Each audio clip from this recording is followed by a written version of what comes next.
দেখুন, পরিবর্তন হয়েছে, অনেক কিছুই হবে, 6 মাস অপেক্ষা করুন। তো এটা ঠিক যে দাদাগিরি, দেশবিরোধী ক্রিয়াকলাপ এটা চলতে দেওয়া যাবে না কোথাও। টিএমসি এদেরকে পুষে রেখেছিল, দেশ বিরোধীদেরকে। আমাদের লোকেরা ওখানে সার্জিক্যাল স্ট্রাইক করেছিল, আমি বলেছিলাম এগুলো চলবে না, বন্ধ করুন, এবং সেদিন আমরা করেছিলাম। এসএফআই এর অফিস টফিস ভেঙে দেওয়া হয়েছিল। আবার যদি ওখানে এরকম দেশ বিরোধী গতিবিধি বা স্লোগান উঠে, একই ঘটনা ঘটবে, আবার সার্জিক্যাল স্ট্রাইক হবে। যাদবপুর বিশ্ববিদ্যালয়কে কেন্দ্র করে যা হলো সেটাকে অনেকেই বলছে যে দুদলের শক্তি প্রদর্শন হলো। আমার জানা নেই কি হয়েছে, আমি ইন্দোরে ছিলাম, কি ঘটনা হয়েছে জানি না। বিশ্ববিদ্যালয় দখলের চেষ্টা হয়েছে, এবিভিপি বনাম এসএফআই বনাম পুলিশ বনাম ধস্তাধস্তি, ডিম, এবং যাদবপুরের যে এমব্লেমটা ছিল গেটে লাগানো বিশ্ববিদ্যালয়, সেটা আবার খুলে নেওয়া হলো কালকে।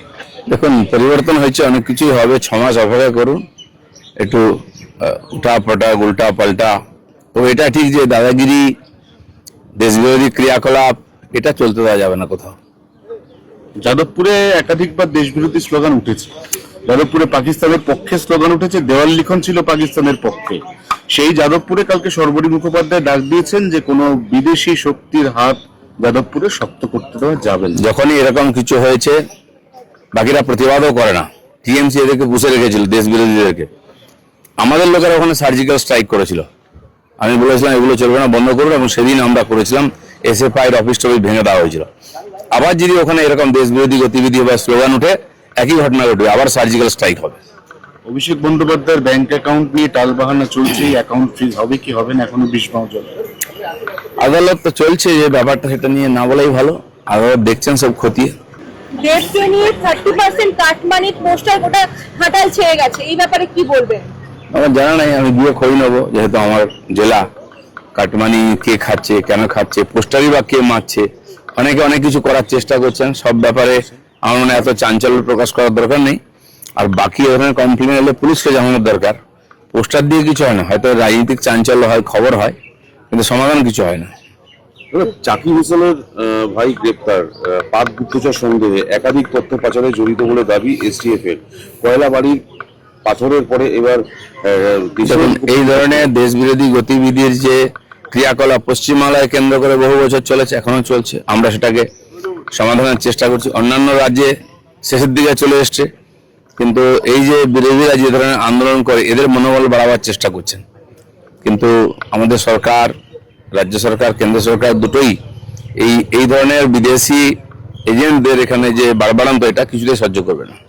অমিত শাহ এসেছেন আজকে, তিনি বৈঠক করবেন সীমান্ত নিয়ে, বিশেষ চিন্তিত যে এ রাজ্যে সীমান্ত এতদিন যে কাজ হয়নি সেগুলো। মাননীয় অমিত শাহ আজ নয়, 10 বছর 15 বছর ধরে যাতায়াত করছেন। ভারতবর্ষের সীমানা, সবচেয়ে বড় সেন্সিটিভ সীমানা হচ্ছে পশ্চিমবঙ্গ আর বাংলাদেশের।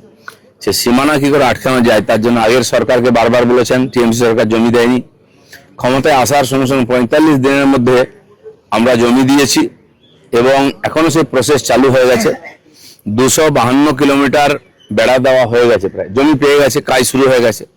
এখনো 50 কিলোমিটার খোলা জায়গা আছে, যেটা আমরা জমি খুঁজছি, প্রসেস করছি। এছাড়া কিছু জলা বা নদী আছে, সেটা বাদ দিয়ে প্রায় পুরোটাই পশ্চিমবঙ্গ বাংলাদেশ বর্ডার সিল হয়ে যাচ্ছে।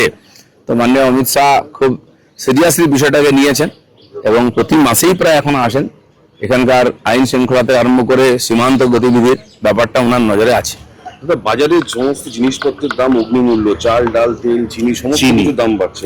এই যে চিনি, গুড়ের দাম 1,20,000 টাকা বৃদ্ধি, এটা কি ই পেট্রোলের জন্য বলে মনে হয়? চিন্তার বিষয় আছে, আমি জানি না কেন হচ্ছে। তবে এর আগেও টাস্ক ফোর্স গেছে, যে বাজারেতে এদের খোঁজ খবর নিয়েছে। আসল জিনিস যেটা সবজি ইত্যাদির দাম বাড়ে, সবজির দাম খুব বেশি বাড়তে দেওয়া হয়নি, যেটা ছিল মোটামুটি কাছাকাছি আছে।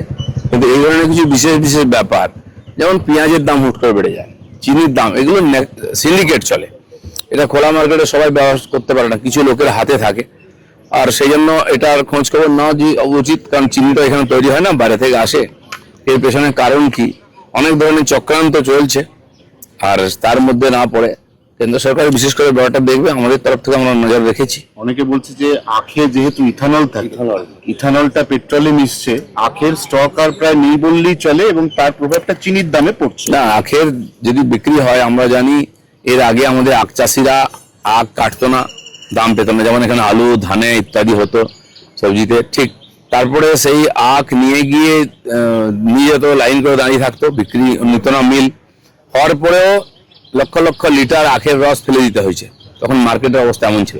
আজ আখ বিক্রি হচ্ছে, আখ চাষিরা পয়সা পাচ্ছেন, কিন্তু তার জন্য লিমিটেশন আছে। আলাদা করে ইথানলের প্ল্যান্ট তৈরি হচ্ছে বিহার ইউপিতে, তার জন্য চাষ হচ্ছে আলাদা। আমার মনে হয় না এখান থেকে ক্রাইসিস হবে, এত বাড়ার কোনো কারণ নেই।